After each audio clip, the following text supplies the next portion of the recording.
Okay. Another problem tayo.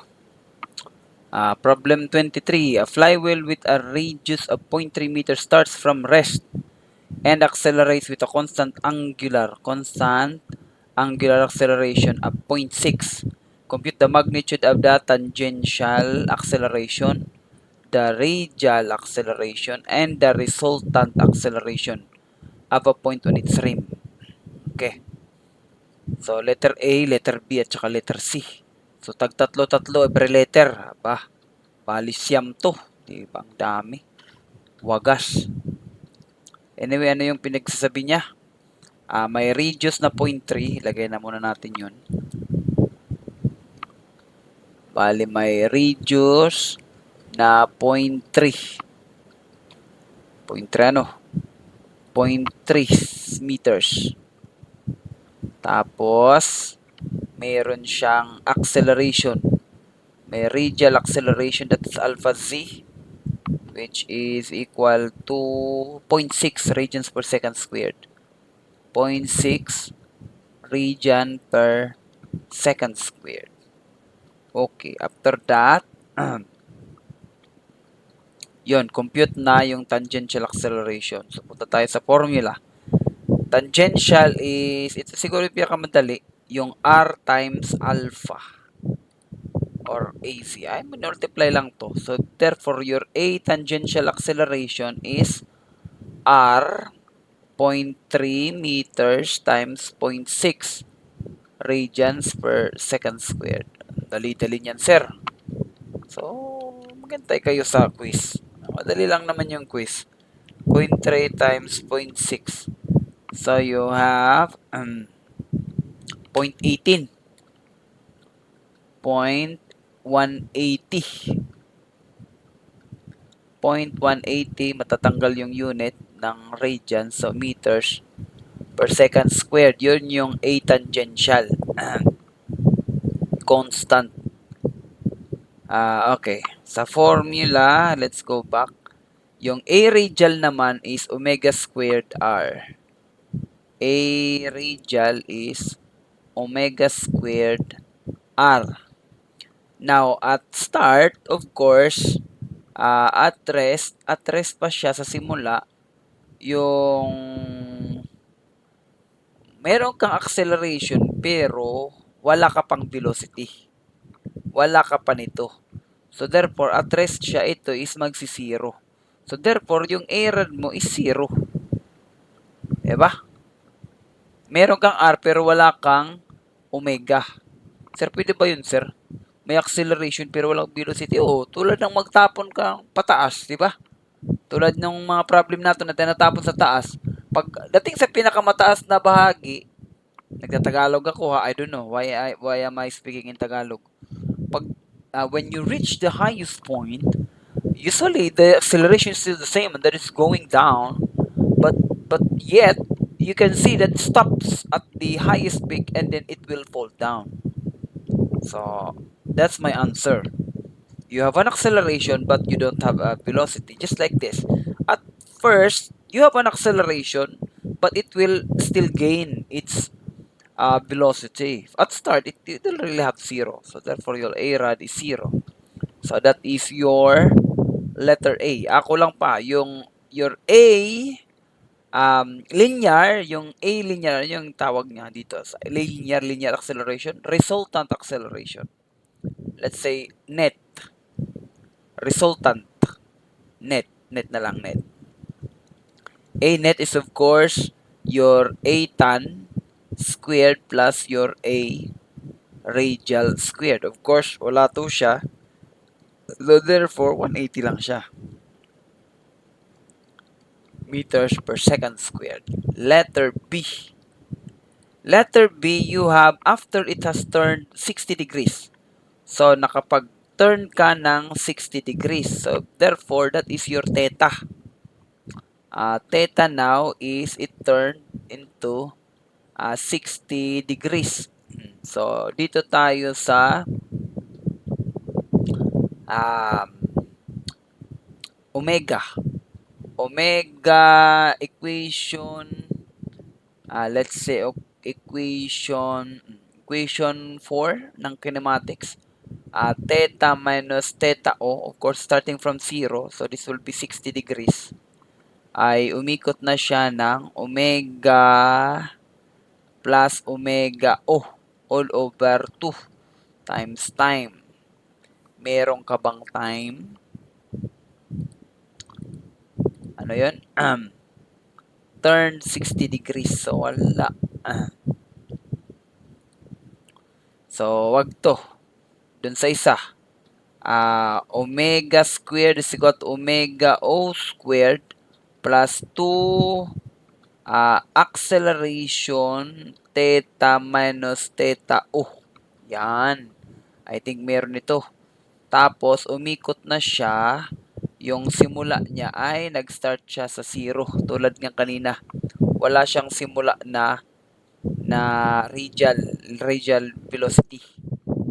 So, meaning magkakaroon ka na ng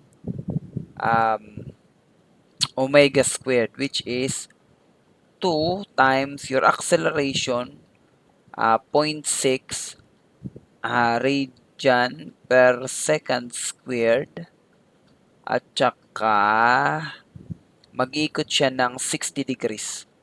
60 degrees. Then magka-convert tayo ng 360 degrees is 2 pi radian.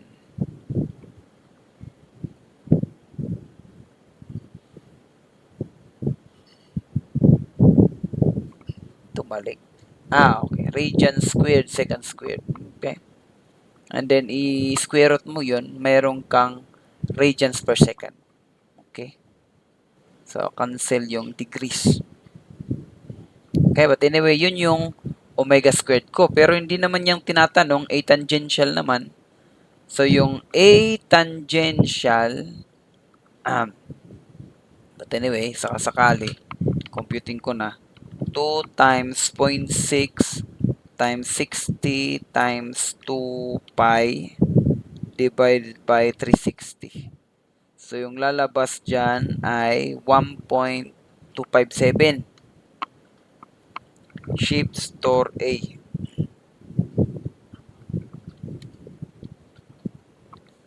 1.257. 1.257 unit nito is, square root pa to.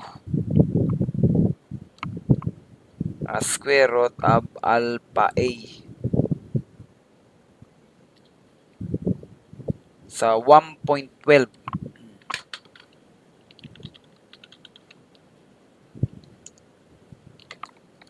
Omega is 1.12 radians per second.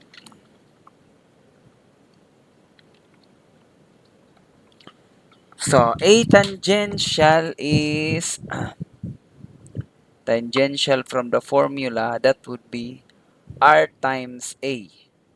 So, R, ganun pa rin. Because yung R at saka A, hindi naman nagbago. So, paano pa rin siya? 0.180 meters per second squared. Kaya lang yung mababago dito, yung A rad.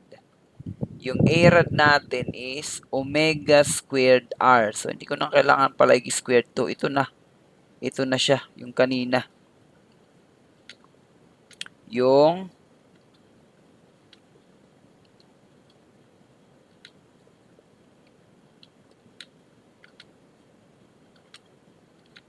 teka. Yung 1.26. Bale. Yung 1.257 radian squared per second squared at saka multiply ko lang siya ng 0.3 meters. So, times 0.3. Alpha A times 0.3. I have 0.377. 0.377 unit would be, A rad would be meters per second. Tama? That would be meters per second squared. Meters per second squared. That would be my A rad. And then, yung A net ba yung pinagsasabi ko kanina? That is the square root of 0.180 squared at saka 0.377 squared. Okay? So, answer squared plus 0.180 squared. Tapos, square root answer. Yung A net natin is 0.418. 0.418 unit would be meters per second squared. That is letter B. A tan, A rad, at saka A net. Okay, letter C. Parang pareho rin naman. Mag-iikot lang siya ng 120 degrees. So, kahit hindi ko na-answeran, di ba? Magpapalit lang naman to dito ng 120 degrees. Okay? I think di ko na kailangan. Anyway, diretsuhin ko na. Yung W squared na nagpapalit ko lang dito yung 120. 2 times 0.6 times 120 times 2 pi divided by 360. That would give me 2.513. Saan ka na? 2.513. So, naka-omega squared ka. Yung A tan, ganun pa rin. 0.180 meters per second squared. Yung mag-iiba yan, yung A rad. A rad is magiging, yan, multiply mo na lang ng 0.3. So, A rad would be 0.754. 0.754 meters per second squared. Again, pinalitan ko lang yung W squared dito banda, di ba? So, multiply mo lang yan ng R. So, yung net na naman, A net, that would be the square root of those two. 0.180 squared plus 0.754 squared. 0.180 squared plus 0.754 squared. Square root of that, and you will have 0.775. 0.775 meters per second squared. So, again ha, pag drawingin natin yan, umiikot yung flywheel, ito dito, itong acceleration dito, yun yung A tan. O parang tadong yan yan, tangent to that line. Yung A rad mo papasok. Ibig sabihin, yung net niyan, parang papunta yan papasok dyan. Yan yung A net. Actually. Parang papasok yan ng konti because of the A rad. So, yun na, mapapansin mo. Diba? Anyway, you just have to imagine. Kasi yun lang naman yung mga application niya ngayon. Okay, thank you guys for listening.